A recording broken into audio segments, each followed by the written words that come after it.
வணக்கங்க. இந்த நாள் எல்லோருக்கும் இனிமையான நாளாக அமைய வேண்டுகிறேன். நாம இப்ப பப்பாளி பழத்தின் நன்மைகள் என்னன்னு பார்க்கலாம்.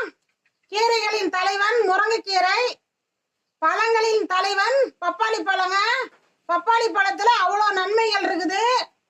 நோய் எதிர்ப்பு சக்தி அவ்வளோ இருக்குதுங்க. இது மாதம் 2 முறை இதை சாப்பிடணும். கிராமத்துல ரொம்ப எளிதா கிடைக்குங்க.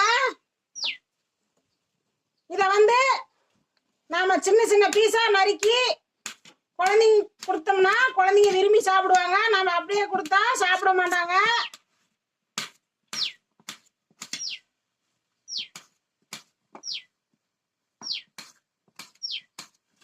பாருங்க, இப்படி பொரியலா இப்படி நறுக்கி வச்சா போதுங்க.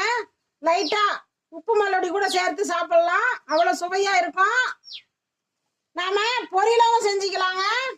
கொஞ்சம் காயா இருந்ததுன்னா இந்த மாதிரி பொடி பொடியா நறுக்கி இந்த மாதிரி பொடி பொடியா நாம நறுக்கி பொரியல் செய்யலாங்க.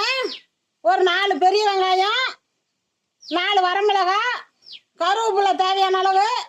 இதை தாளிச்சு ஒரு டம்ளர் தண்ணி சேர்த்து வேக வச்சோம்னா சூப்பரா வெந்துடும். சாப்பிட்டா உடம்புக்கு அவ்வளோ நல்லதுங்க. இந்த பப்பாளி காயை கர்ப்பிணி பெண்ணுங்க சாப்பிட வேண்டாம். மீதி எல்லாருமே சாப்பிடலாங்க. மாதம் 2 முறை சாப்பிடணும். இது கிராமத்துல எளிதா கிடைக்கும். சிட்டியில கிடைக்கிறது கஷ்டம். தேடி பிடிச்சாவது வாங்கி கொண்டு வந்துருங்க. பப்பாளி பழத்தில் அவ்வளவு நன்மைகள் இருக்குது.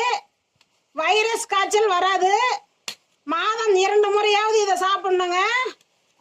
அவ்வளோ நன்மைகள் இந்த பப்பாளி பழத்தில் உள்ளது. பார்த்து பயனடைங்க. மேலும் விவரங்களுக்கு ஈஸ்வரியின் நாளொரு மூலிகை சேனலை ஃபாலோ பண்ணுங்க. நாங்க நிறைய வீடியோஸ் இன்னும் போட போறோம். உங்களுக்கு உடனே வந்து சேருங்க.